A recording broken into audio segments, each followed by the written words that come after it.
agad kasi scratch proof matte finish na to.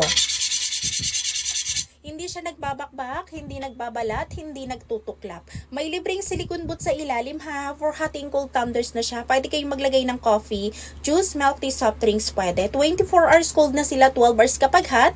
Vacuum insulated double wall stainless na yung loob. May libreng silicone boot na siya sa ilalim. Basket number 5 si Lotus guys. Nag-iisang size na lang siya doon. 1 liter. Yung 1000 ml na lang. Napakaganda ng kulay niya. Unique yung kulay niya. What you see is what you get. May mga brand name na siyang kasama.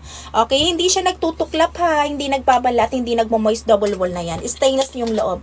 Kaya kahit mag-coffee kayo, okay, may libreng strainer. Kahit mag-coffee kayo, mag-juice, milk tea, soft drinks ha, pwede.